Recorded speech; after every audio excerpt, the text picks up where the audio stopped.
This is perhaps one of the last multi-camera interviews with the late Stuart Wilde, and he's like known as the father of metaphysics.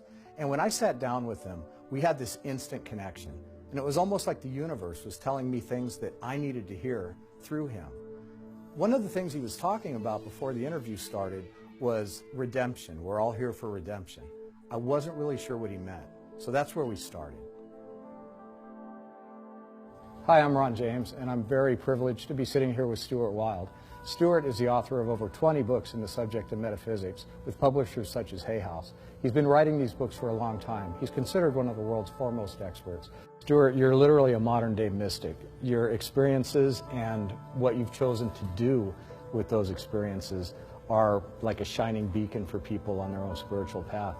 So maybe we talk a little bit about how average people can work on their own redemption. The first tenet of their redemption and the first move they have to make is they have to begin to become introspective. They've got to look at themselves rather than be massively busy and rushing around and being in denial. So you have to be aware of what you created and what energies you put out. And, you know, let's say, for example, if you have a lust for power, you may not be aware of that because the lust for power blinds you, because all lust for power comes from self-obsession. So it's really a manifestation of one's obsession with self. So you got to look at that and begin to understand it.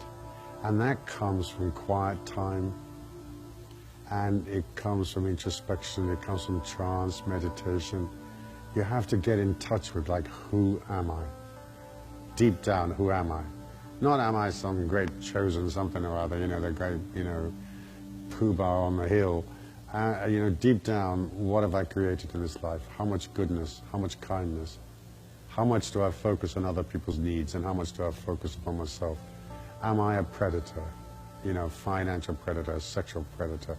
Do I have endless amounts of unexpressed anger, repressed anger, let's say, for example? Which is very common, especially like in a crumbling economy. And that's the first place. The first place is to want to evolve. You know, how much do you want to become free? And I said in one of my very early books, I said, imagine if you're swimming along in a pool and like this being from the below Swamp Thing grabs you by the ankle and pulls you down. How hard will you fight or swim to break free, to get back to the oxygen of the fresh air above? And so we have to deeply want to be free. You've got to want to be free, and part of that journey is back inside through your soul to look at who you are. Now, before we go on, let's define redemption, because we think that, especially in contemporary beliefs, a lot of people are like, well, I don't need to be redeemed. I'm perfect just the way I am. I'm having the perfect experience. Where I am right now is right where I should be, doing what I should be doing. And so redemption sometimes has a air about the word that sounds like, oh, I've done terrible things and I must be redeemed. But just some of the human qualities that you were talking about are things that as we evolve, we try to work through. So can we kind of define what redemption means to you? I do understand how redemption has a sort of born-again Christian patina to it. But essentially, it's a redemption from pain. It's a redemption from emotion. It's a redemption from the sense of restriction, the sense of control. So it's a redemption from frustration and from just that malaise that people suffer from. It's a redemption from hard work. I mean, sometimes redemption is nothing more than throwing the mother-in-law off the roof and realizing, hey, this bitch is driving me nuts, I need to get rid of her. I mean, not literally, but you just say, listen, darling, I think you're fantastic. And we're not advocating any felonies. Yeah, now why don't you move to Utah and leave me alone? You know, I'm going to Fiji. So it's just a matter of looking at what restricts you, what frustrates you, what creates negative emotions, and then what stresses you out, what makes you edgy, nervous, frenetic, unloving, uncaring, unaware, unconscious. And then in the end you become Stone Buddha. You could be there in a war and you won't flinch. So now that people maybe have a better understanding of what we mean by Yeah. the redemption, let's get back to the personal steps that people can take. Well, meditation's important. I'm a great believer in vegetarianism, but I'm not fagging my wing at meat eaters, you know? But because we live inside the nature spirit of the earth, I mean, we're linked to the animals and the plants, and the spirit of the earth, Lovelock called it Gaia, you know, so we worship Gaia in the sense that she is the mother of all things. So I advocate vegetarianism because I just find it hard to comprehend people evolving as meat eaters, because if you kill our animals, you're already gone on the wrong side of her. So, and I've not met anybody, and this is a true statement, I've not met anybody that's highly evolved, that has very, very acute perception or a great light inside them that's a meat eater. So we suggest vegetarianism, we suggest meditation. Now, when you talk about vegetarianism, are you talking about complete vegetarianism? Well, or some pescatarianism? vegetarians like to eat fish and so on periodically, you know. A lot of the fish is sort of glowing green nowadays, you know, because of Fukushima. I've heard that. Yeah, but yeah, fish is okay, because my old teacher said that the animals are different because they come in contact with humans, and so they develop identities and souls, even if the farmer is just feeding them and then he kills them. But they have a connection, where the fish live in this place where the humans don't exist. And so they don't have this evolution that the land-based animals have. So, okay. So it's not the same spiritual implications eating from the ocean. No, it's not the same spiritual implication. And then calm, and then I talk in my book about the three graces. And the three graces are tenderness, generosity, and respect. So tenderness is having a sensibility for the needs of others. Generosity is not necessarily giving people money. It's a generosity of spirit. So helping the community, being there for people, being kind to the children, being protector of the children. And then respect is to sort of allow all the people that are absolutely ghastly to be as ghastly as they want to be. And I have a concept in my books called Tea with Hitler. And I say, hey, can you have tea with Hitler and not judge him, not talk about the war, just sit there and have a tea with this German gentleman, well, Austrian gentleman, and talk about Tibet and art and his dog, and not make him wrong. And if you can do that and you can have tea with Hitler, then you're free. Because that way, even the worst tyrant, you're free, you're completely free. So I tell people, love your tormentors. Love your tormentors. Don't hate people, love them. And the third grace is respect, and that's respecting everybody, every last mother and son and child in the world, and respecting all the people you hate, and all the people that are violent and nasty and ghastly. And it comes from a concept in my book that I call Tea with Hitler. Can you sit there and have tea with this absolutely atrocious man and not talk about his crimes and make him wrong? Can you talk about Tibet and art, who's interested in that, and his dog, and just sit there and be normal and be equitable? So essentially it comes into extremes of non-judgment and not be critical of people and not whinge and moan and complain and so forth, because all of those are like manifestations of an inner disquiet. So I say to people, like, if you're at the bus stop and the bus doesn't come and it starts to rain, then just agree to do rain. Just say, I'm sitting here during rain, and not react. So it takes people into a higher level of understanding that life comes to you. Sometimes it's beautiful, sometimes it's perfect, and sometimes it's belting down with rain and you've got a flat tire. So you just do rain, that's it. Agree to be wet. So I tell people, hey, it's all right to be scared, it's all right to be lonely, it's all right to be frustrated, it's all right to be angry, as long as you process all this stuff. And that way you become very, very calm, because you do not expect it to go in any particular way. How about, give us an example of practical processing. Practical processing is, first you have to become aware of the emotion that you created, because you've got to understand that when you're being spiteful, you're laying this lime green onto another person. So you have to be aware of the damage you've caused. And then you've got to be aware of the fact that it isn't the best sentiment for you because it'll bring danger to you. So hateful people suffer hateful karma.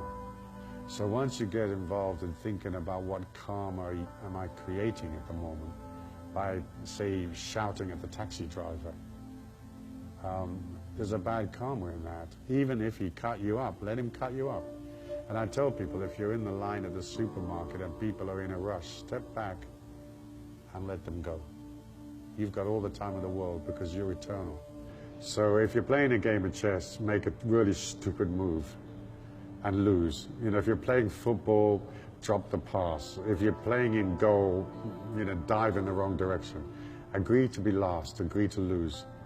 Because it's part of the ego's need to sort of triumph over people.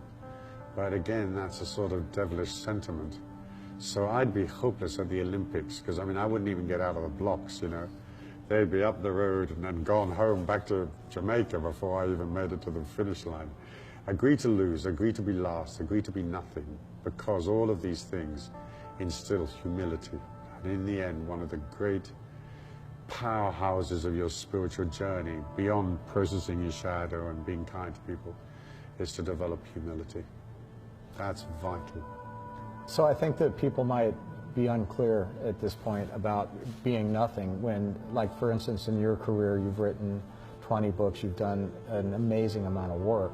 And so somebody might say, well, if you agree to be nothing, then you're not going to do those kind of things. So help people separate. Well, it's really to be defined in the sense of, like, agreeing not to be important. So you can get deep inside your God force and create paintings and art and tapestries and films and books, or you work with children, but you don't set an importance to it. It's just what you do. Do you follow me? It's like the cheetah that runs at 40 miles an hour. She isn't important. She's just busy doing lunch for her children. And it's the same with that the inner world. The creativity is vast in those inner worlds. And as it comes out of you, you don't want to be making it too special and too, like, look at me, I'm a great musician. You know, any twit can play the guitar, and we're not looking at you, you know. Just intuit your beauty, and the guitar will sound extraordinary.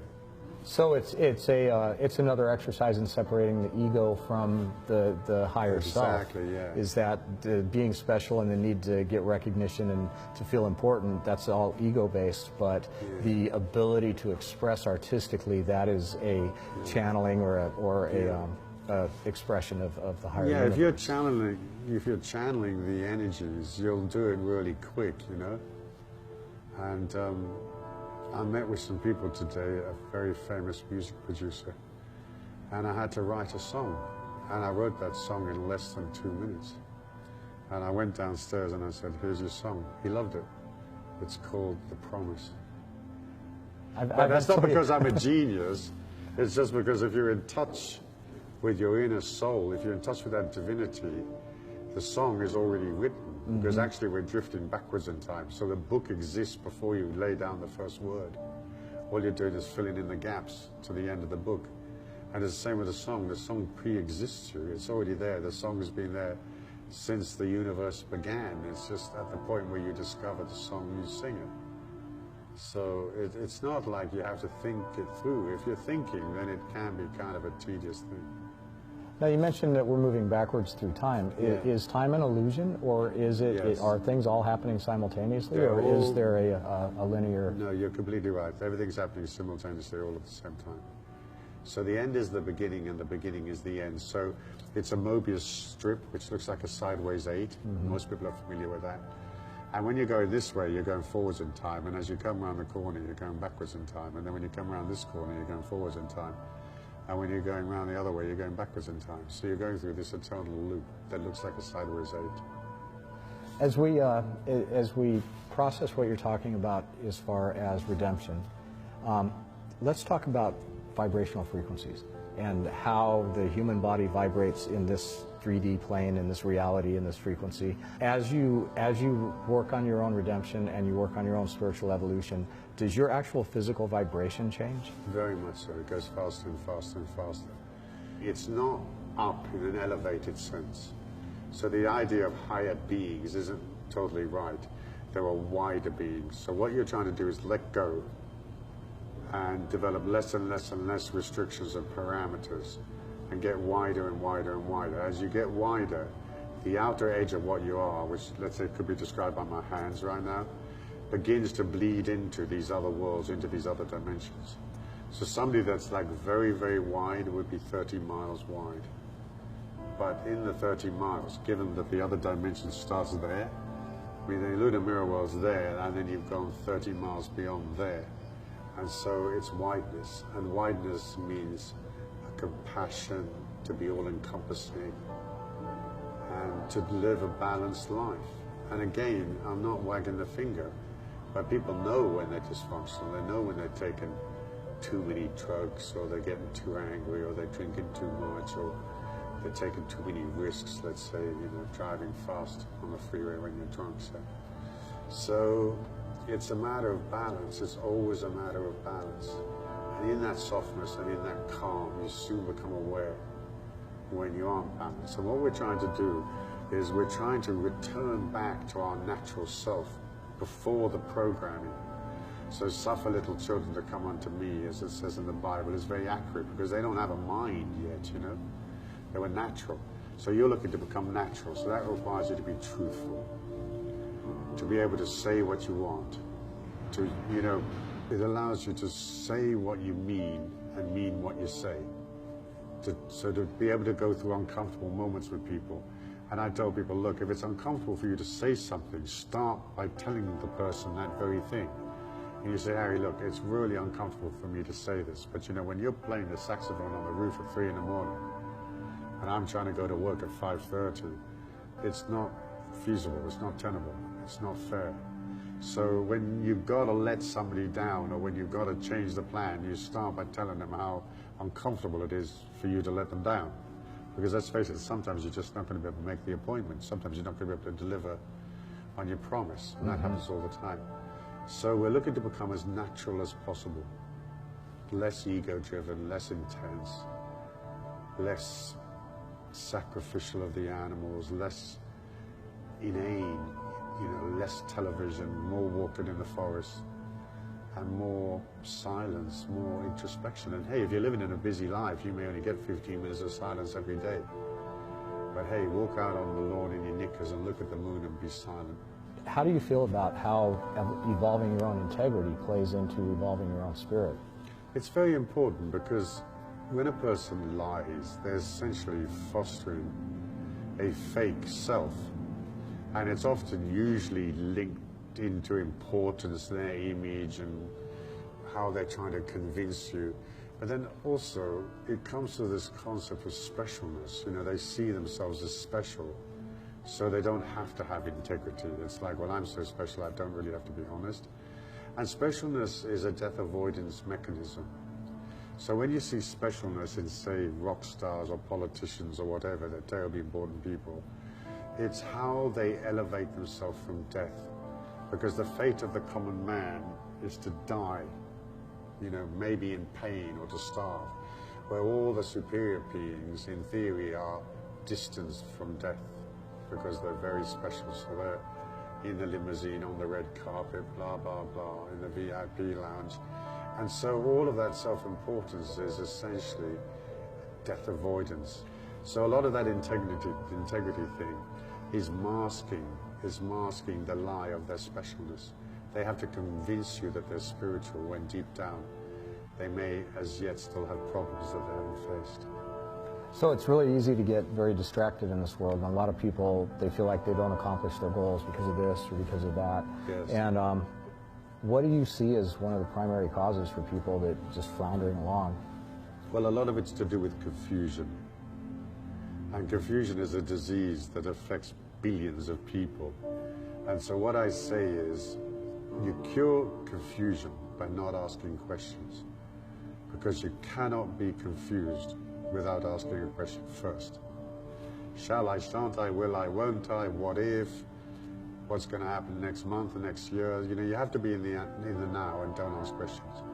And then the other way you get less scattered is to want less and less and less. When you get down to the point of not wanting anything, not yearning for things, not being miserable because you've got this but you want that, then suddenly all that zigzag ends. There's a concept in Taoism called Wu Wei, which is like it's essentially non-action. It states that the Tao will find you, it'll come to you. Okay, yeah, maybe you got to print some brochures, maybe you got to go to a meeting, but it's the tension and the stress of trying to achieve stuff that doesn't work, and it becomes like Oedipus's crow. It hops up the road in front of you. You can never catch up with it. Your goals and your dreams are constantly avoiding you. Just when you get close, it jumps. So the thing to do is to bring it back, and bring it back inside yourself, and know that you're adequate, and know that you have the ability to materialize your dreams, and get out of confusion, stop asking questions, just be. And then you do have to do concerted things in the marketplace if your goals are career, money, and so forth. One last topic, since we're talking about doing things to influence your own reality and your own outcome. Yeah. Ever since the film The Secret came out, there's this whole thing about manifest this and create your own reality. And then, you know, physicists are saying, well, maybe there's a certain amount of malleability to the universe that enables us to do that. What's your take on how much of our own external reality we can create, how much we can influence the world around us to create outcomes that are favorable to our goals? Yeah, you can't influence other people without becoming like a black magician if you have desires for them. Even if the desires are innocuous, you're not allowed to do that. You have to allow them to be. But you can certainly influence your reality by resonating at a high level. And you essentially push out and pull in. So what I tell people is like blow love at people in the street. Just very soft. Blow love at your goals, the things that you want. Blow love at your relatives, and allow the divine order to sort it all out for you, because it will. I mean, that is the eternal Tao. It'll work it all out. And, you know, the milk chucker hit the mother-in-law and you're free.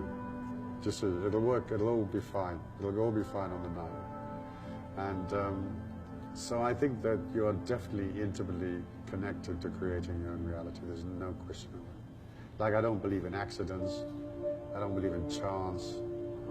I think everything that happens to you in your life is an external manifestation of some sentiment or some deep-seated karma that's inside you. When the principles first became mainstream, it was the idea that you could create your own reality by a process of thought, action, belief, alignment with the universe, and it's kind of evolved into an idea that you're manifesting every day, and you don't have to manifest as in create it, because in a lot of ways it's already there.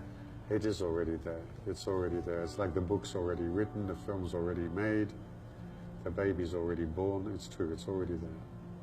And so when people understand that, do you think that it gives them a greater amount of personal ability? I think it would, because it calms them down, and also it stops that frenetic wanting.